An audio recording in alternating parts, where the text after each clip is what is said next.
Welcome to WMNF 88.5 FM and WMNF.org. You're listening to the Tuesday Café. I'm Seán, WMNF's News and Public Affairs Director. Today we're going to talk about the health effects of climate change, and our guest is a doctor. So if you have any questions about changes to the climate and how they're expected to impact your health, please give us a call and speak to our phone volunteer, John Dunn. The number is 813-239-9663. You can also email us at dj@wmnf.org or text your questions to 813-433-0885.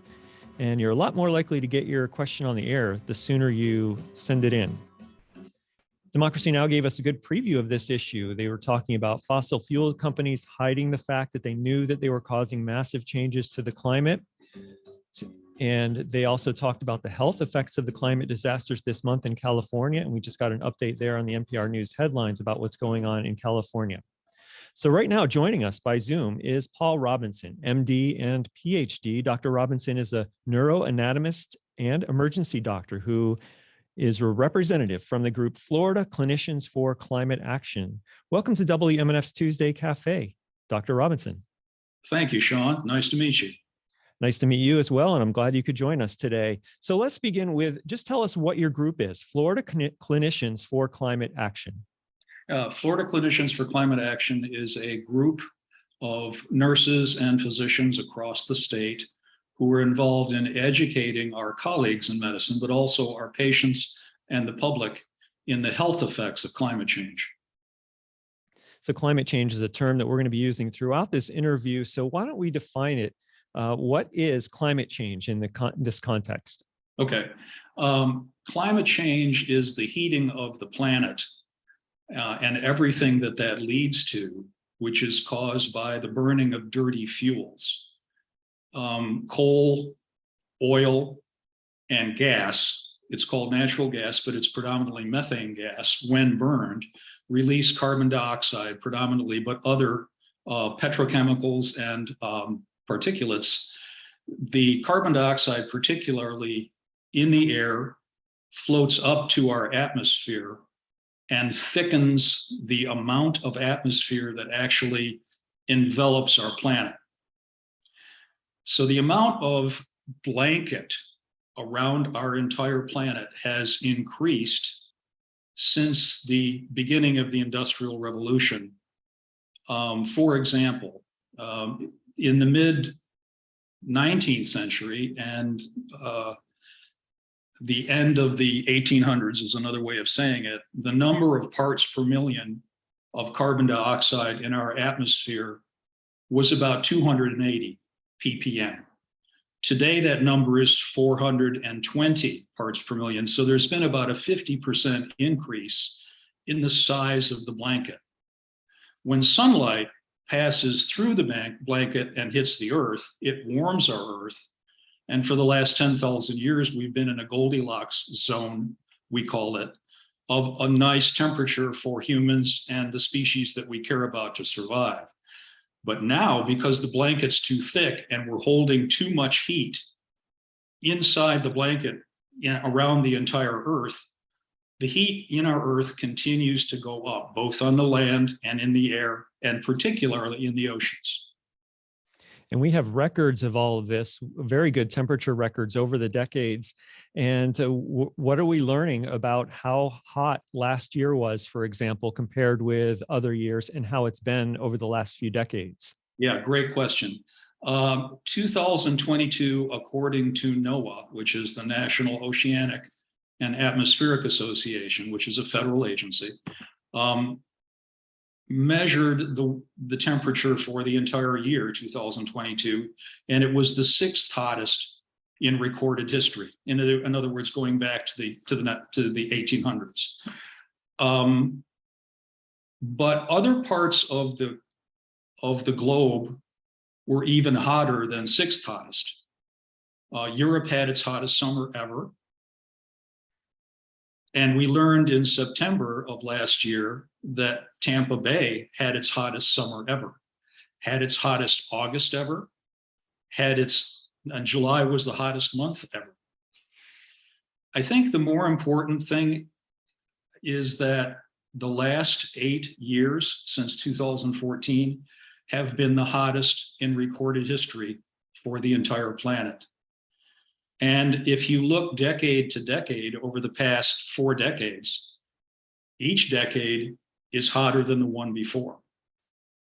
In fact, you've got to go back half a century to 1976 to find a year in which the average temperature for that year was lower than the average temperature for the 20th century. So we're breaking records every year, every season, every decade with heat. Our guest is Paul Robinson, who is an MD and a Ph.D. He's a neuroanatomist and an emergency doctor who is a representative of Florida Clinicians for Climate Action. And you're listening to WMNF's Tuesday Café. I'm Seán Kinane, and we're going to be talking about how climate change is impacting people's health and what we can expect for the future as well. But we haven't even gotten to the health part yet. We're just kind of setting the groundwork for what we know about how climate change is impacting the phenomena around us. Let me read this quick story from AP that came out, I think it was Friday. Government science teams say that 2022 didn't quite set a record for heat, but it was in the top 5 or 6 warmest on record, as you said, depending on who's doing the measuring. And NOAA and NASA and others say that the last 8 years have been the warmest 8 on record. The release on Thursday of global temperature data includes several agencies from around the globe. At least 28 countries, including China and the UK, set national records for hottest years on record. And scientists expect this year, 2023, to be even warmer, and next year, 2024, could shatter records. The reason for that is because we had been cooled by a La Nina that will likely dissipate. NASA administrator, I'm wrapping up here, but a NASA administrator and former US Senator from Florida, Bill Nelson, said global temperature is pretty alarming. What we're seeing is our warming climate. It's warning all of us. Forest fires are intensifying. Hurricanes are getting stronger, droughts are wreaking havoc, sea levels are rising, extreme weather patterns threaten our well-being across this planet. That's former US Senator Bill Nelson speaking there, who's the NASA administrator. So let me ask you, Dr. Robinson, we're expected, because of this La Nina dissipating, that 2023 is expected to be even hotter, and 2024 should shatter records. That's at least what the expectations are. Yes, that's true. At least those are the projections. Let me tell you about something that I've done in the past year. I started tracking heat by 5 different parameters for the city in which I live, Tarpon Springs, which is on the west edge of the Tampa Bay area. And 2022 was an outlier. Doesn't matter who you look at, who you read, the National Climate Assessment or the United States Global Change Research Program that was first printed in 2016, or the Union of Concerned Scientists, which published an interesting article about predicting the number of days in which the heat index would hit or exceed 105 degrees Fahrenheit. Well, I've tracked it for the past 6 years, and last summer, the number of days in which the heat index exceeded or hit 105 was 86. That's not supposed to happen for 30 years, and it's already happening. So climate change keeps moving the goalposts, and the heat is accelerating. Our guest is Paul Robinson, who is an emergency doctor and part of Florida Clinicians for Climate Action. And we're talking about climate change right now, and we're going to be talking about how all of this impacts people's health. So maybe we should get to that right now. Is climate change affecting people's health today? There are 6 major ways in which climate change affects people's health, and it is affecting people's health right now, not 50 years from now, right now. And physicians are seeing this. Those 6 ways are heat, air pollution, major storms, hurricanes, etc., vectors of disease, waterborne diseases, and mental health changes. And Seán, I can, expand on any of those you want me to. Yeah, we'll probably talk about all of those throughout the show, but maybe we'll start with the first one that you mentioned. climate change used to be called global warming. Then scientists kind of realized that there were a whole bunch of things, not just warming, that climate change was impacting. So climate change essentially became the more preferred scientific term. But certainly heat is one of the most noticeable and one of the things that we notice first. So how is increased heat, hotter days and hotter cities, how is that impacting people's health?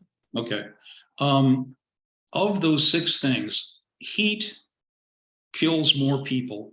Heat waves kill more people, and extreme heat kills more people every year than any other weather-related entity, any other disaster. There are three kinds of major heat illness in terms of severity: heat cramps, heat exhaustion, and heat stroke. And heat stroke is a killer. Heat stroke occurs when the body can no longer evaporate, radiate heat, etc., and heat starts to build up in the human body, starting to basically dissolve our internal organs. It is a condition that I've seen 3 times in my practice. The most recent was a 17-year-old football player who collapsed in August on the field during a practice, the second practice of the day in August, and was brought in by medics to my trauma center. His temperature was 107 and he was in a coma. We did save him. It took very intensive care, but we did luckily save him. But heat stroke is a killer. It is 100% fatal if untreated, and it's anywhere from 30 to 80% fatal if treatment is delayed, as it had been in his case. It wasn't recognized. The treatment for heat stroke is to immerse people in an ice bath. Other first aid for heat illness is to put ice packs in the neck, in the armpits, in the groin, wet people down and turn on fans. This is first aid for heat illness. But heat stroke is a condition in which people are confused or seizing or in a coma. Their temperature is 104 or higher. And their skin is usually warm and dry. Heat exhaustion, which is far more common, but can progress to heat stroke if it's not treated, usually involves confusion, sometimes abdominal cramps, nausea, weakness. And that can be treated by simply moving to a cold area and giving liquids, or air-conditioned area and giving liquids. Heat cramps is just what it sounds like. It's cramping in the arms and legs because of heat. But heat does a lot of other things to the human body. That 17-year-old boy was at risk because he was an athlete in the heat during the summer. Children under the age of 5 and adolescents are particularly at risk from heat-related illness. And in the younger children, heat can lead to infectious disease, lung disease, diarrhea, dehydration, kidney failure, etc. Before babies are even born, it can cause stillbirth, small for gestational age babies, and infant death. In adolescence, typically it causes just what we talked about: heat exhaustion or heat stroke, heat cramps, etc.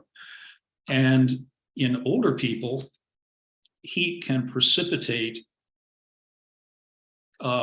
emergencies from underlying chronic disease like heart disease, heart attack, irregular heartbeat, heart failure, etc. Can also precipitate stroke, can cause dehydration, kidney failure, etc. Respiratory disease, of course. It takes a lot of energy for the human body to get rid of heat. And so older people who have chronic disease or are just old have difficulty with the increased heart demand that heat requires to get rid of heat. And they can dehydrate. The amount of sweat that you can get rid of, even in young, healthy individuals, is 1 to 2 quarts an hour. So it's very easy in the worst heat conditions to become dehydrated or have what we call electrolyte imbalance. The chemistry of your blood gets disrupted. Our guest is Paul Robinson, who is an MD and a Ph.D. He's a neuroanatomist and an emergency doctor. He's representing Florida Clinicians for Climate Action, and you're listening to WMNF Tampa Tuesday Café. I'm Seán Kinane. Dr. Robinson, we're going to go to the phones in just a second to take a listener question, if you don't mind. Before I do that, let me give out the number again. It's 813-239-9663. If you'd like to ask a question or join this conversation, you can also text 813-433-0885 or email dj@wmnf.org. And before I get to DeAndre's call, I'm going to point out that the website States at Risk says that Florida currently has an average of 25 dangerous heat days per year, but by 2050, it's projected to see 130 days like that. That's more than any other state. So that's just kind of wrapping up our conversation about specifically the health effects of heat due to climate change. So let's now go to DeAndre. Thanks for joining us, DeAndre. What would you like to say? Good morning, and thank you for taking my call. I just hope to learn one thing, or a couple things. One, what forums outside of this broadcast might be available to interact with professionals in this field to ask questions? That's it. That's one question, actually. And then the other is, how do we get away? Is it important that we get away? Isn't it important that we get away from discussing climate change as the problem or the main problem and getting into like externalities and pollution, more so as opposed to just climate change itself? I feel like that's a problem where we shift away from those maybe responsible, those directly responsible when talking about the overall issue. DeAndre, thank you for those questions. Let's see what Dr. Robinson has to say. Those are very good questions. Thank you very much. Yes, air pollution is part of the problem, of course. Those dirty fuels that I talked about, when they're burned, they cause air pollution. And as I mentioned, air pollution was the number 2 way in which climate change is affecting people's health. Heat, just to pull things back together, heat increases air pollution by multiple mechanisms. Heat increases smog and ozone. Heat increases the amount of pollen that is released by plants. And our pollen season is now 2 weeks longer than it was in 1970. Heat predisposes to wildfires. Can't think of a more polluting entity than wildfires, and they're increasing. Our wildfire season in the Western United States is now year-round. It's not a season at all. And those plumes of smoke from the wildfires go all the way across the United States. But I think what the caller is getting to is, when are we going to talk about the industries that, because of their behavior, are causing pollution? And those are part and parcel of the same question. Burning fossil fuels is the major problem. Deforestation is another major problem. Unsustainable agriculture is another major problem. But the fossil fuels that we burn for energy to run our vehicles, our lawnmowers, our buildings, our homes are the problem. And the faster we convert to clean energy, I mean, this is the sunshine state, and yet 75% of our energy comes from burning methane gas. That doesn't make any sense. His other question of what entities can he interact with, if I understood the first question, go online to the EPA and look at what they say about climate change, what they say about things that individuals can do and things that communities can do. Or go online with the Medical Society Consortium on Climate and Health, which is a national entity that I'm a member of. It represents more than 500,000 physicians across our country. And there you will find education for physicians and for our patients, and read the various information that you have, or go online to, my Florida group, Florida Clinicians for Climate Action, which is we're the Florida branch of the Medical Society Consortium, and read what we've put online. Well, thanks for that call, DeAndre. And you're welcome to call in as well, 813-239-9663. Dr. Paul Robinson is our guest. He's with Florida Clinicians for Climate Action. So far, we've talked about heat and we've talked about air pollution. Is there anything more that you want to say about air pollution and its effects on health and regarding climate change before we move on to the next big branch of effects? Just one thing, the Evans Road fire in North Carolina burned for 3 months. Some colleagues published an article in Emergency Medicine Annals that showed that the number of visits to emergency departments downwind versus upwind went up by 50% after that. But the number of visits for heart disease and stroke also went up by 50% because the particulates, particular PMs 2.5s, which are tiny, get all the way down to the bottom of the lung. They are produced by or part of wildfire smoke, and they can go into the bloodstream and reach other organs in the body. Our guest is Paul Robinson, who's an MD and PhD, a neuroanatomist, and an emergency doctor. We're talking about the climate impacts to health. And Dr. Robinson is the representative of Florida Clinicians for Climate Action.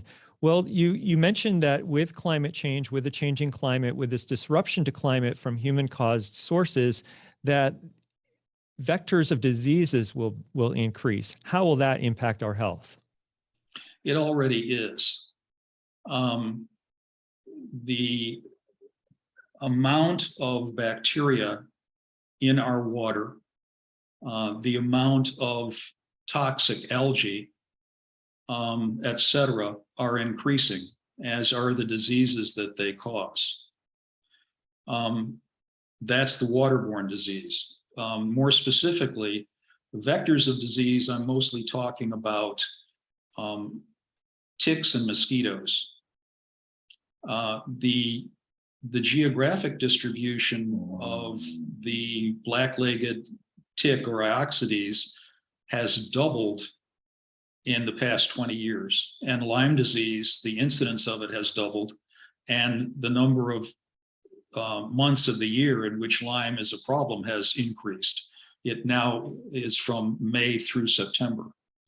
The geographic distribution of mosquitoes like Aedes aegypticus and albopictus has progressed as the temperature has increased up the eastern seaboard. And these mosquitoes carry Zika, dengue, West Nile, and yellow fever. So the incidence of those diseases is, of course, increasing. And when the weather's hotter, those mosquitoes bite more often, and our blood is their food.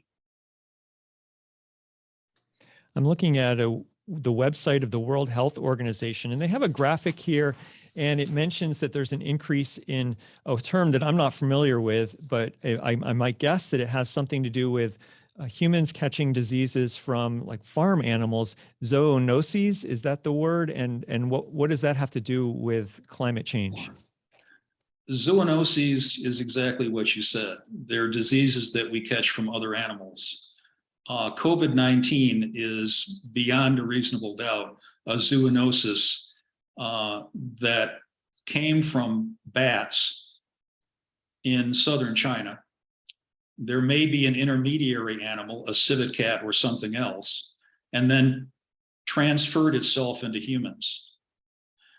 As we increase in population, but more than that, as we move into places where traditionally wild animals only lived, we come in contact with their diseases.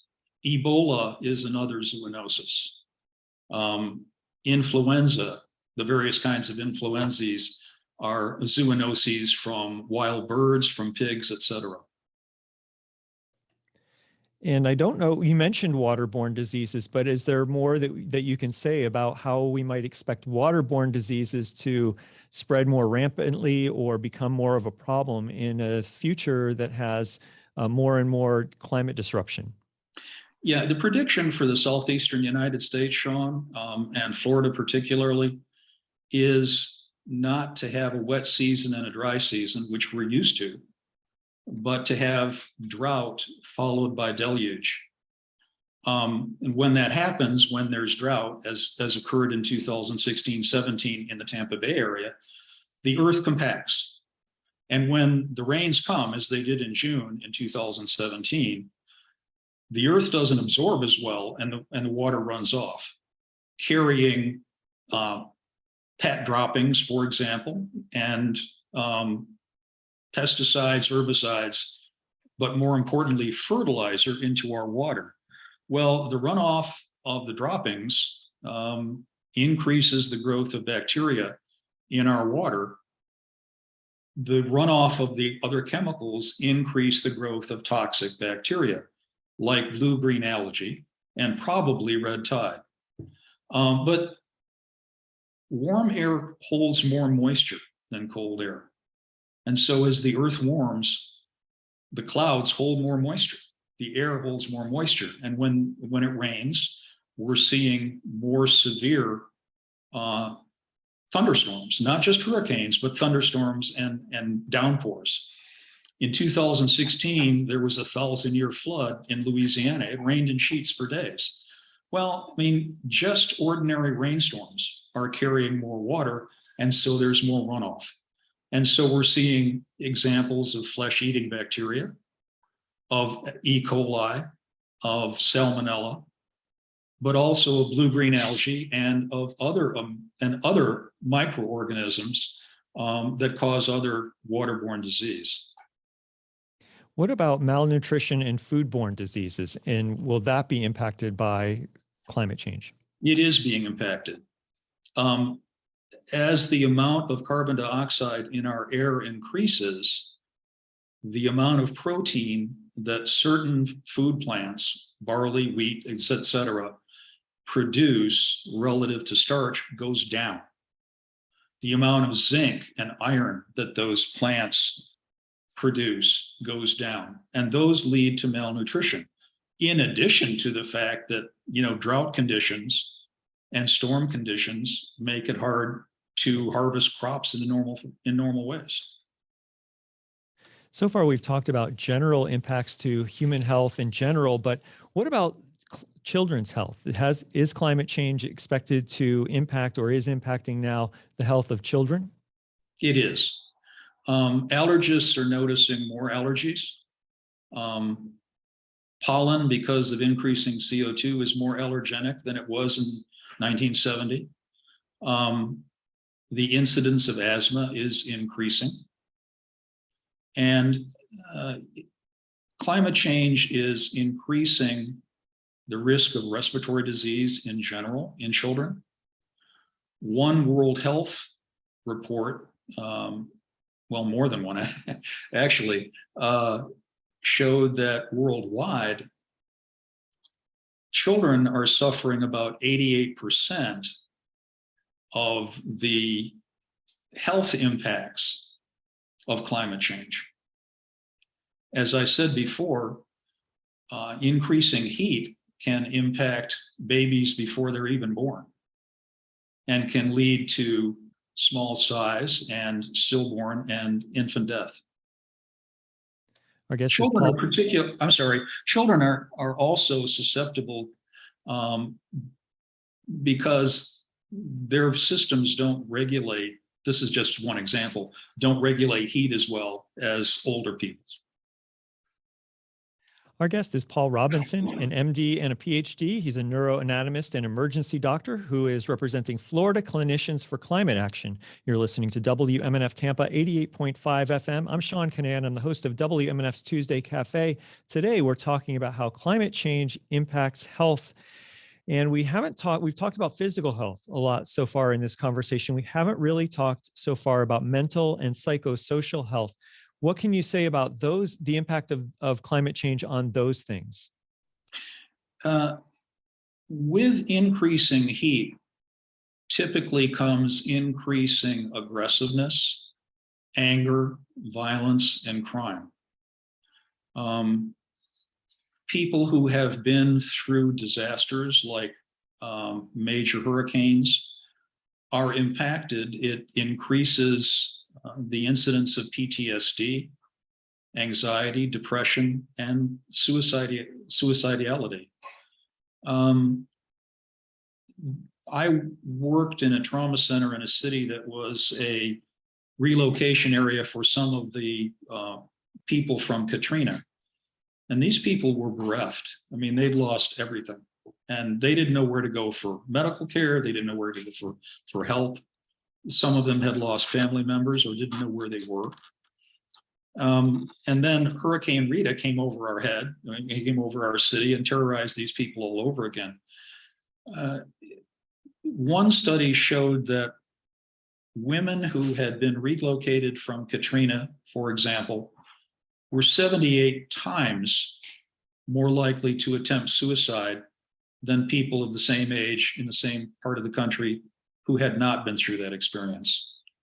Children, I mentioned the 1,000-year flood in Louisiana in 2016. A year after that experience, school children had to be comforted when there was just a minor rainstorm. The Tampa Bay Times reported something similar for 8 months after Hurricane Michael. School children in the Panhandle needed comfort when, again, there was just a rainstorm. So these experiences particularly impact children, but they impact everybody and they stay with you. We're talking about climate change and how it's impacting health on 88.5 FM WMNF Tampa. I'm Seán Kinane. I'm the host of WMNF's Tuesday Café. It's 10:37 in the morning. Dr. Robinson, I think I told you I'd let you go by now, but do you have a few more minutes to hang out and answer some questions? Sure. Okay, great. Thanks. So I'm looking at this World Health Organization website again. There's a graphic there, and it talks about vulnerability to climate change in a health perspective. And there's this one part of the graphic that lists vulnerability factors. So these types of people are more vulnerable perhaps to health effects from climate change. There are things like demographic factors, geographic factors, biological factors, and health status, sociopolitical conditions, and socioeconomic factors. So how would those impact how people's health are being affected by climate change? Poor people are disproportionately affected by climate change. They tend to live closer to power plants and closer to their pollution. They also tend to live closer to major highways and the pollution from major highways. In fact, Pinellas County, where I live, is tied for the second worst in the state. Miami-Dade in that area is worst in terms of the number of people in our population who live within a certain proximity to major highways. That increases your risk of lung disease from air pollution, but also all the other things that air pollution can cause, and there are many. One thing we haven't mentioned, and should, the people who are susceptible most to climate change and heat particularly, we mentioned children, I mentioned older people. That also includes people who work outside and athletes. We did mention them. Again, the Union of Concerned Scientists published an article a couple of years ago on the impact to outdoor workers of increasing heat. And they have a graphic that we can access online that you can look at your individual national congressional area. For example, the 14th congressional area in Florida, which is probably where you are. The projection is that by the middle of this century, there will be a loss of at least $600 million because people simply can't work outside because of the heat. In the 15th congressional district, which is parts of North Hillsborough, I believe, the projection is a loss of $1 billion, and that's every year. There are about 32 million people in the country who work outside.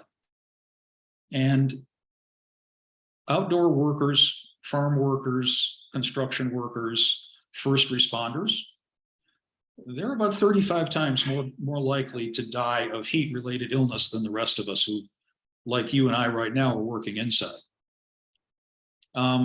This is a significant concern as well. We're going to talk about solutions and how people can protect their health in just a second. But before we get to that, I want to go to a dust up that happened earlier this month about gas stoves. And to set that up, let's listen to this AP story. It's just a few seconds long, but let's hear this. And then we'll be right back to talk with Dr. Robinson about what he thinks about gas stoves and climate change. The White House says President Biden would not support a ban, and the head of the Consumer Product Safety Commission says no such ban on gas stoves is in the works. The controversy is fueled by an interview with the CPSC Commissioner Richard Trumka Jr., who expressed concerns about toxic chemicals being emitted from gas stoves. After saying that products that can't be made safe can be banned, Trumka had to walk that back in a tweet to say that he was talking about new products and that the Safety Commission is not coming for anyone's gas stove. Some GOP lawmakers on social media blasted the White House, with Ronnie Jackson saying about his stove, "They can pry it from my cold, dead hands." Jackie Quinn, Washington. Okay, so Dr. Robinson, what's that all about gas stoves and health and whether the government is coming to take our stoves? Yeah, the government's not coming to take our stoves. What Richard Trumka Jr. was saying, as he did walk it back, is that he was talking about new construction. Nobody's talking about taking away existing stoves. The governor of New York, I think it's Kathy Hochul, just recently suggested that they eliminate new gas lines in new construction. But what they're talking about is the pollution indoor that's caused by gas stoves, whether they're methane gas or propane gas. They give off hydrocarbons. In the case of gas, methane gas, it's methane, but also carbon dioxide, nitrous oxides, and particulates. And those are present in the air even when the stove isn't being used.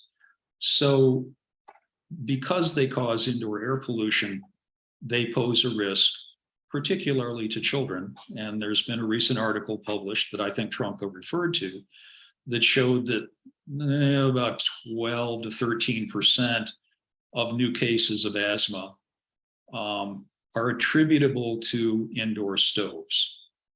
I don't think, as the Tampa Bay Times recently said in an editorial, that they're in huge use in Florida. They say about 9%. But I think the important takeaway here is that people recognize that there is some indoor air pollution associated with gas stoves, and they need, as individuals, to decide, is it worth having this thing in my house? If I have children in my house, that's an additional concern. But people like gas stoves. I've used them in the past. They're nice to cook with because you can control the heat precisely, but it is a device that increases the amount of air pollution in your home. Nobody's talking about taking away stoves out of people's homes. Our guest is Dr. Paul Robinson, a neuroanatomist and emergency doctor who's a representative of Florida Clinicians for Climate Actions. So let's start to talk now about some solutions. What can communities do to prepare for things that we expect to increase as climate change effects get worse and worse, things like heat waves, flooding, and hurricanes? How can we prepare? Let's start with heat, since that's where we started the conversation with heat. Plant trees. Plant green roofs. Green roofs not only cool the air, they also clean the air. Trees don't just provide shade. The little openings on the underside of their leaves release water vapor, which cools the air. They also filter and clean the air. Consider hydration stations.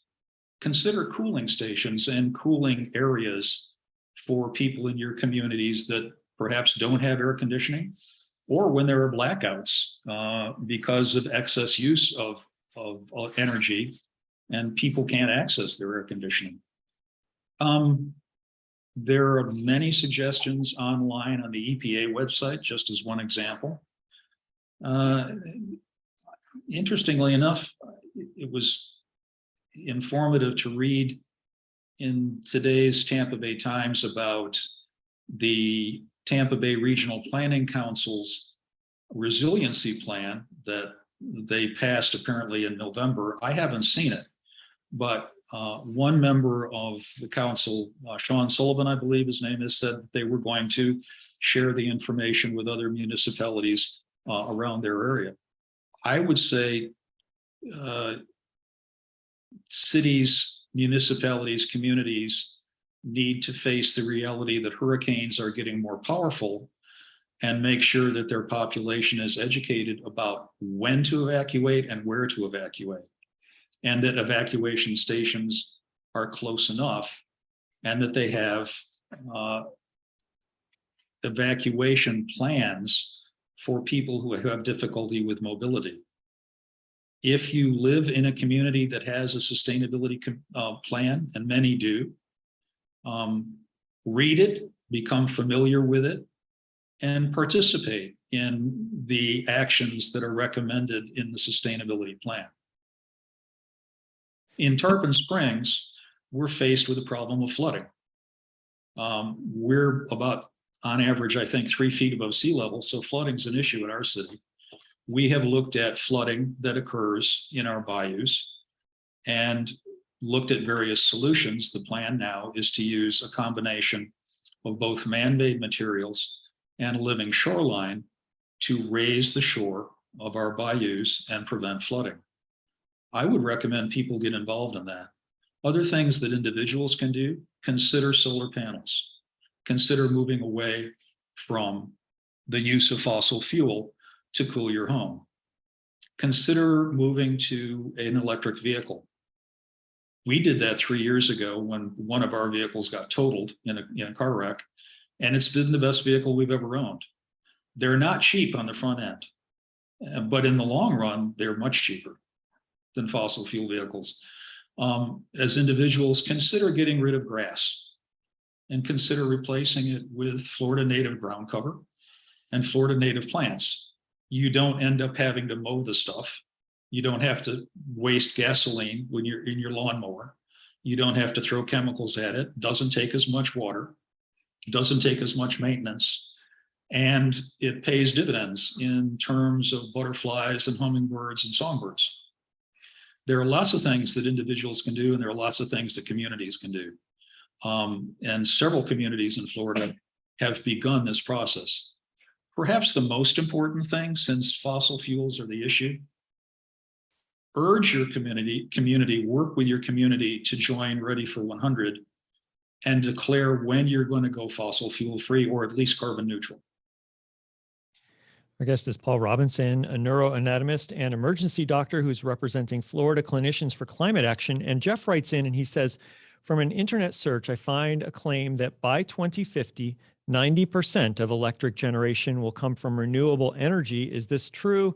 And would that help the climate situation? Are the right steps being taken now? And can the problem be fixed quickly enough to avoid any type of catastrophe? Thanks for that question, Jeff. That's a great question. The answer is, I wish that were true. We're moving in a direction of renewables, but we're not moving fast enough.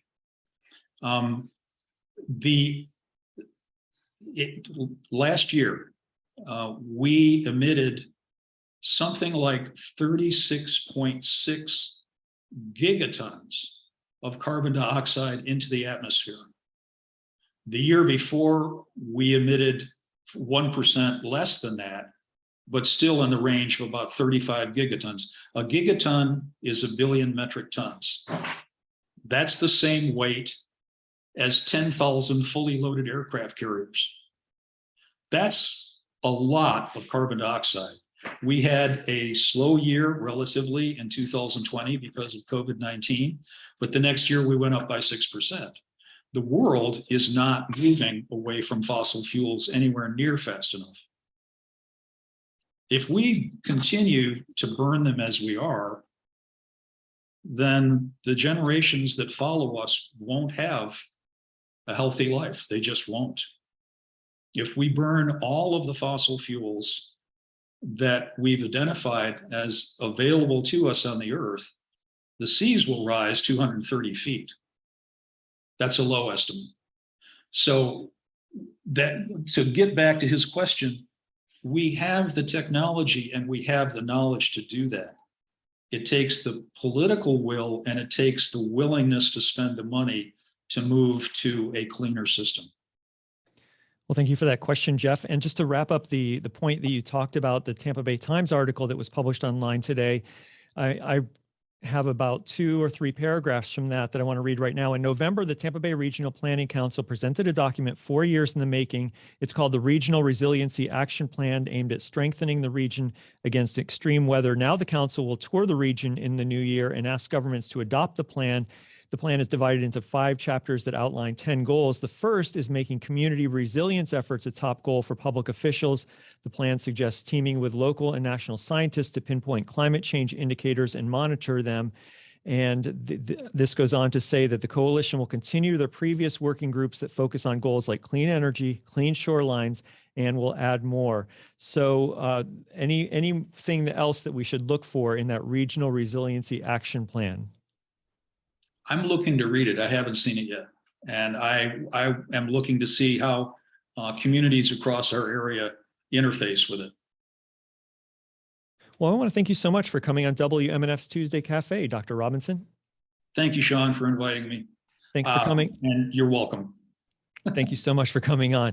Paul Robinson, MD and Ph.D., is a neuroanatomist and emergency doctor who is representative of Florida Clinicians for Climate Action. You're listening to WMNF Tampa 88.5 FM. We're going to take a very quick music break, and then we'll turn to other Florida news, so stay with us.